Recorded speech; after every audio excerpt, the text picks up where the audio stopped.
Om Swastiastu. Selamat pagi semuanya anak-anak. Semoga semua masih dalam keadaan sehat dan semoga semua masih semangat dalam hal belajar walaupun dalam keadaan seperti ini. Mari kita berdoa sebelum pembelajaran dimulai. Om Awigna-mastu Namasidam Om Siddhirastu Tatastu Swaha. Jadi di sini Bapak akan membahas tentang materiatnya. Adapun tujuan pembelajaran hari ini, setelah anak-anak mungkin nanti mempelajari materi ini, anak-anak akan nanti diharapkan mampu menjelaskan yaitu pengertian yadnya. Kedua, menyebutkan dasar pelaksanaan yadnya. Ketiga, menyebutkan jenis yadnya. Empat, menjelaskan kualitas yadnya, yaitu satwika, rajasika, dan tamasika. 5. Menyebutkan syarat pelaksanaan yadnya. 6. Mempraktekkan membuat upakara yadnya yang sederhana. Di mana dalam pengertian yadnya di sini mungkin anak-anak sudah sering mendengar atau sudah sering lihat dalam mungkin televisi atau media apapun, dan tentunya Bapak yakin kalian sudah mengetahui apa itu yadnya. Tetapi yang sering kita lihat di masyarakat bahwa di dunia tersebut tidak seperti pada ajaran atau tidak seperti pada kitab-kitab yang sudah ditentukan dalam agama Hindu. Nah, di sini untuk memperjelas bahwa bagaimana dan bagaimana bentuknya, Bapak akan membahasnya di sini tentang yadnya. Nah, di sini yadnya itu berasal dari bahasa Sanskerta, yaitu yad, yang artinya memuja, kemudian berubah menjadi kata yadnya, yang memiliki arti korban suci. Panca sendiri memiliki makna 5 ya. Jadi panca itu artinya 5. Nah, jadi di sini dapat Bapak uraikan bahwa panca yadnya adalah 5 korban suci yang ditujukan ke hadapan ide Sangyang Widiwasa. Nah, di sini Bapak sudah sudah dibuatkan slide-nya. Nah, di mana yadnya tersebut yaitu sudah berasal dari yad, yang artinya memuja atau korban suci. Bapak lanjutkan. Nah, di sini itu ada yang namanya panca yadnya. Panca yadnya, kalau diarti dari bahasa Sanskertanya, yaitu panca itu artinya 5, yadnya itu artinya korban suci yang tulus ikhlas yang dapat dipersembahkan dengan tulus ikhlas. Nah, jadi di sini sesuai dengan menurut pustaka Agastya Parwa, di sana sudah disebutkan yaitu panca yadnya itu ada 5, yaitu 1 dewa yadnya, 2 rsi yadnya, pitra yadnya, buta yadnya, dan manusia yadnya. Nah, sekarang akan lanjut ke materi yaitu dewa yadnya. Dewa yadnya adalah suatu bentuk persembahan atau korban suci dengan tulus ikhlas yang ditujukan kepada Sang Pencipta atau ide Sangyang Widiwasa beserta dengan manifestasinya. Itu. Karena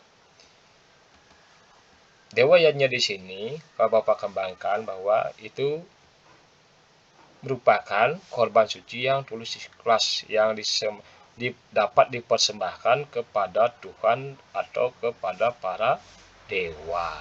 Itu ya. Kemudian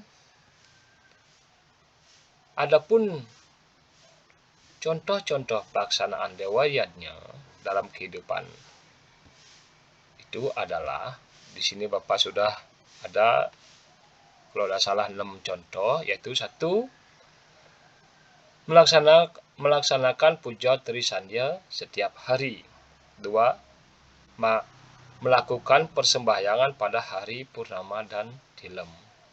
Nah, itu contoh pelaksanaan Dewa Yadnya. Lanjut, contoh yang ketiga yaitu melaksanakan persembahyangan pada hari raya di pura seperti misalnya ada Piodalan, ada hari Saraswati, ada hari Siwalatri, Galungan, dan Kuningan. 4. Selalu berdoa sebelum dan sesudah melaksanakan yang namanya kegiatan. Dan menjaga kesucian tempat suci di pura. Sehabis mungkin kita melakukan persembahyangan, sampah itu harus kita simpan di mana? Di tempat sampah. Nah, 6 yaitu mempelajari dan mempraktekkan ajaran agama dalam kehidupan sehari-hari. Apa lanjut? Yaitu Fitrayatnya. Fitrayatnya adalah suatu bentuk persembahan atau korban suci yang ditujukan kepada roh-roh para leluhur dan batara-batara, karena merekalah yang membuat kita ada di dunia hingga kita dewasa. Nah, di sini Pak kembali ulas itu bahwa korban suci yang tulus ikhlas yang dipersembahkan kepada para pitra atau para leluhur, orang tua yang sudah meninggal. Jadi karena jasa beliaulah atau karena jasa merekalah kita ada di dunia ini. Nah, mungkin ada contoh-contoh pelaksanaan fitriyatnya. Tentu 1, menghormati orang tua. 2, menuruti nasihat orang tua, merawat orang tua ketika orang tua kita sedang sakit. 4, melaksanakan upacara pengabenan bagi orang tua atau leluhur kita yang telah meninggal. Ya, seperti sudah ada contoh, itu ada upacara pengabenan. Pak lanjut, yaitu resiyatnya. Resiyatnya adalah suatu bentuk persembahan karya suci yang ditujukan kepada para resi, orang suci, ya, Pinandita atau Sulinggih, guru dan orang suci yang berhubungan dengan agama Hindu. Nah, jadi di sini sudah jelas bahwa resiyatnya itu adalah hutang, ya. Hutang atau korban suci yang tulus ikhlas yang dipersembahkan kepada resi atau guru, baik itu guru pengajian maupun guru yang lain, ya. Tuh. Nah, ini ada contoh-contoh resiyatnya. Nah, tentu di sini contoh-contoh dalam pelaksanaan resiyatnya itu 1, itu dapat menghormati guru dan pemerintah yang diberikannya, ya. Seperti guru pengajian, swadhyaya, atau guru wisesa, ya, yang ada di pemerintahan. Kedua, menjaga kesehatan dan kesejahteraan orang suci. Nah, ketiga yaitu contoh pelaksananya yaitu membangun tempat-tempat pemujaan untuk orang suci. Dan 4, memberi sesari atau punya kepada orang suci. Itu Pak lanjut, yaitu manusiayatnya. Manusiayatnya adalah suatu upacara suci yang bertujuan untuk memelihara hidup. Jadi mencapai kesempurnaan dalam kehidupan dan kesejahteraan manusia selama hidupnya. Nah, itu. Jadi manusiayatnya di sini adalah korban suci yang tulus ikhlas yang dipersembahkan kepada para manusia atau kepada sesama manusia. Itu.